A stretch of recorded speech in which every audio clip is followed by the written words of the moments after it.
திருப்பரங்குன்றத்துடைய மலை அந்த தூணிலே நீங்கள் தீபம் ஏற்ற அனுமதிக்க வேண்டும் என்கின்ற உத்தரவை தந்திருப்பது முழுக்க இன்றைக்கு நீதித்துறையை நாம் என்னவென்று சொல்ல முடியாது, அதை களங்கப்படுத்தவும் முடியாது.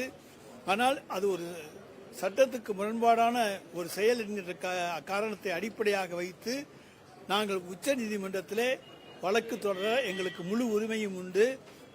தமிழர்களுடைய கலாச்சாரம் பண்பாடு பாதுகாக்கப்பட வேண்டும். அதுதான், யாரும் போய் கேட்கல. யாரோ ஒருத்தர் போய் கேட்டால் அந்த ஒருத்தர் கேட்டதுக்காக வேண்டி நாங்கள் அனுமதி கொடுக்கிறோம் என்று சொல்லுவது முழுக்க தவறு. எனவே இதுவரைக்கும் இல்லாத ஒரு பழக்கத்தை, இல்லாத ஒரு வழக்கத்தை இன்றைக்கு நீதிமன்றத்தினுடைய தீர்ப்பு மூலமாக உள்ளே நுழைப்பது என்பது இன்றைக்கு உள்நோக்கம் கொண்டதாக இருக்கிறது. எனவே அதை பொறுத்த வரைக்கும் எங்களை பொறுத்த வரைக்கும் முழுக்க அது எதிர்ப்புக்கு உள்ளான ஒன்றது, தமிழர்களுடைய உணர்வுகளுக்கு எதிரான ஒன்று என்பதை இங்கே நாங்கள் தெரிவித்துக் கொள்ள விரும்புகிறோம்.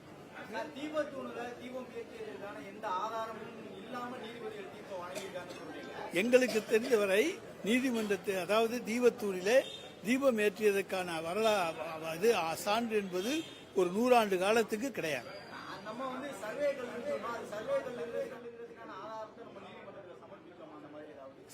அது தீபத்தூணுங்கிறதுக்கு ஏதாச்சும் ஆதாரம் சமர்ப்பித்தாங்களா?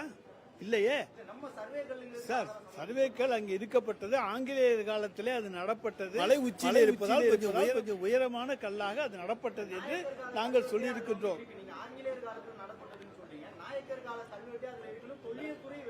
நாயக்கர் காலத்திலையும் இருந்துட்டு போகுது, அதை பத்தி இல்ல.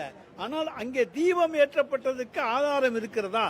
யாருக்கு? நாயக்கர் காலத்திலேயோ ஆங்கிலேயர் காலத்திலோ ராஜாஜி அவர்கள் காலத்திலோ காமராஜர் காலத்திலோ எந்த காலத்திலும் அதுக்கு இருக்கிறதா?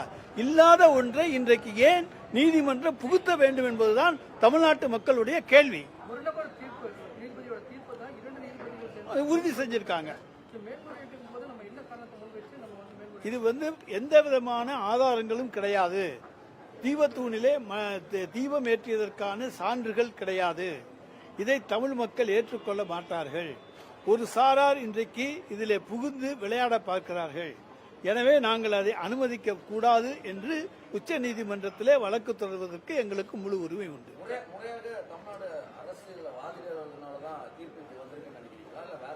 நாங்கள் தமிழ்நாடு அரசு எல்லா கருத்துக்களையும் எடுத்து வைத்து வாதாடி இருக்கிறது. ஒரு இடத்துல இந்த இடத்துல இதுதான் நடக்கணும்னா அந்த இடத்துல நடக்கும். சுடுகாடு இருக்கிறது, அங்கேதான் நம்ம பாடியை எரிக்க வேண்டும் என்று சொல்லி கிராமங்கள் வைத்திருந்தால் அந்த இடத்துல தான் போய் எடுப்பாங்க. அதுக்கு போல வேற எந்த இடத்துலையும் போய் எரிக்க மாட்டாங்க.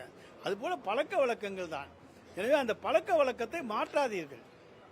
இதுவரை எந்த ஆதாரமும் இல்லாத ஒரு இடத்திலே எதற்காக இப்படி ஒரு தீர்ப்பை கொடுத்து தமிழ்நாட்டிலே ஒரு குழப்பத்தை உருவாக்க முயற்சிக்க வேண்டும் என்பதுதான் எங்களுடைய கேள்வி.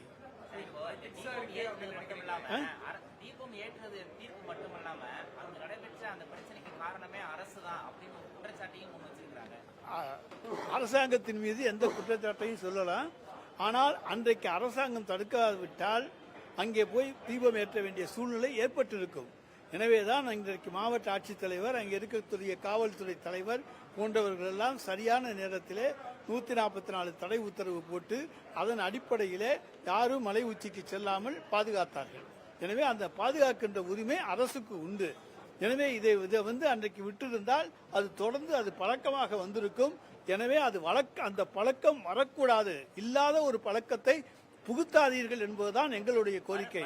ஒரு நாள் 1 மணி நேரம் அந்த மலை உச்சியில தீபம் ஏற்றதனாலதான் அங்க மதக்கலவரம் உண்டாகும் அப்படின்னு நினைக்கிறது எந்த வகை நியாயம்? இல்லாத ஒன்றை கொண்டு வருவது என்ன நியாயம்? அப்படி நீங்க கேளுங்க. பழக்கமே இல்லாத ஒரு இடத்துல நீங்க போய் தீபம் ஏற்றணும்னு கேட்கறதுல என்ன நியாயம்? இதுல அரசியல் உள்நோக்கத்திற்காகத்தான் இந்த பிரச்சனை அடுத்தடுத்த கட்டத்துக்கு போயிட்டே இருக்கு நினைக்கிறீங்க? நிச்சயமாக அரசியல் உள்நோக்கம். ஏனென்றால் பாரதிய ஜனதா கட்சி தமிழ்நாட்டிலே ஏதாவது ஒரு வகையிலே மதக்கலவரங்களை உருவாக்க வேண்டும் என்கின்ற ஒரு லட்சிய நோக்கத்தோடு இன்றைக்கு செயல்பட்டுக் கொண்டிருக்கிறார்கள். அதற்கு நிச்சயமாக தமிழ்நாடு மக்கள் இடம் கொடுக்க மாட்டார்கள். எல்லோரும் தாங்கள் விரும்புகின்ற செயலை செய்கின்ற உரிமை இன்றைக்கு பழக்க வழக்கப்படி, கலாச்சாரப்படி அவர்கள் விரும்புகிற செயலை செய்கின்ற உரிமை ஒவ்வொருவருக்கும் உண்டு. இல்ல ஒரு கட்சி சார்ந்த விஷயத்தை நீங்க சொல்லும் பொழுது நீதிமன்ற ஒரு தீர்ப்பு வழங்கியிருக்கு. சட்ட ரீதியாக அடுத்தடுத்த அணுகுமுறைகளை அரசு எந்த அளவுக்கு உறுதியாக எடுத்துக்கொண்டு சொல்லுது? அதான் அடுத்து உச்சநீதிமன்றத்துக்கு உடனடியாக எடுத்துச் செல்வோம். நிச்சயமாக அங்கே நல்ல தீர்ப்பை நாங்கள் பெறுவோம் என்கின்ற நம்பிக்கை இருக்கிறது. அரசு இன்னமும் அது தீபத்தூணா இல்ல சர்வேக்கல்லா எந்த ஸ்டாண்ட்ல இருக்கு அரசு? அது தீபத்தூண் அல்ல, அங்கே இருக்கக்கூடிய உறுதிப்படுத்த முடியுது அரசால? சார் தீபத்தூண் தான் நீங்க உறுதிப்படுத்துறீங்களா? இல்ல தீபத்தூண் இல்லை, அதிலே நாங்கள் உறுதியாக இருக்கிறோம். தூண் அப்படிங்கிறதுக்கு இந்து அமைப்புகள் என்ன சொல்றாங்கன்னா அதுல கல்வெட்டு இருக்கு, நாயக்கர் கால கல்வெட்டு இல்லங்க, அங்க எந்த காலத்திலும் ஏத்தல, நாயக்கர் காலத்திலும் ஏத்தல, எந்த காலத்திலும் ஏத்தல. ஏத்துனதுக்கான வரலாறும் கிடையாது, ஆதாரமும் கிடையாது. எனவேதான் நாங்கள் அதை சொல்லுகிறோம். அது வந்து தீபத்தூண் அல்ல. அப்படியே அது தீபத்தூண் இல்லைன்னா தீபத்தூண் இல்ல அப்படிங்கிற பட்சத்துல சர்வேக்கள் அப்படின்னு சொல்றாங்க. மதுரையில வந்து யானைமலை அந்த மாதிரி நிறைய மலைத்தொடர் சின்ன சின்ன குண்டு அந்த பகுதியில இருக்கு. எந்த ஒரு குண்டுலையும் இது மாதிரி கல் வந்து சர்வே நோக்கத்துக்காண்டி நடப்படல. அப்புறம் எப்படி அதை சர்வேக்கள்னு சொல்லலாம்? அங்க வந்து இன்னொரு தர்கா இருக்கு, மற்ற மலையில எல்லாம் எதுவும் இல்ல. பிரான்மலையில கூட பக்கத்திலே தர்கா இருக்கு. இல்ல, அங்க வந்து இந்த மாதிரியான சூழ்நிலைகள் எதுவும் கிடையாது. அதை நானும் நீங்களும் போய் பார்த்துட்டு வந்தான் சொல்லணும். சர்வேக்கள் இருக்கா இல்லையாங்கிறத பார்த்துட்டு வந்தான் சொல்லணும், பார்க்காம சொல்ல முடியாது. ஆனால் இதை பொறுத்த வரைக்கும் ஒரு கல்வெட்டுக்கள் சொல்லுகின்றன, சர்வேக்கள் என்று சொல்லுகின்றன. ஒவ்வொன்றுக்கும் ஒவ்வொரு ஆதாரம் இருக்கிறது. ஆனால் ஒன்று மட்டும் உறுதி, அது தீபத்தூண் அல்ல. திமுக ஆட்சியில வந்து பல்வேறு துறையில முறைகேடு நடந்திருக்கலாம். எடப்பாடி அவர்கள் ஆளுநர் சந்திச்சு தரவு தந்திருக்காரு. இதை போல மிகப்பெரிய வேடிக்கை ஒண்ணுமே கிடையாது. 10 வருஷம் நாட்டை ஆண்டு கெடுத்து குட்டிச்சுவராக்கி லஞ்ச லாவண்யத்தை தலைவிரிக்கு ஆடவிட்ட இன்றைக்கு பல்வேறு அமைச்சர்கள் மீது நாங்கள் இன்றைக்கு வழக்குகள் தொடர்ந்து இருக்கின்றோம். அவையெல்லாம் நிலுவையில் இருக்கின்றன. அதற்கெல்லாம் ஈடு கிடையாது. ஆனால் அப்படிப்பட்ட எடப்பாடி பழனிசாமி எங்கள் மீது குற்றம் சுமத்துவதை போன்ற வேடிக்கை வேறு எதுவுமே கிடையாது. நாங்கள் சுத்தமானவர்கள், எதையும் சந்திப்பதற்கு எந்த நேரத்திலும் நாங்கள் தயாராக இருக்கின்றோம்.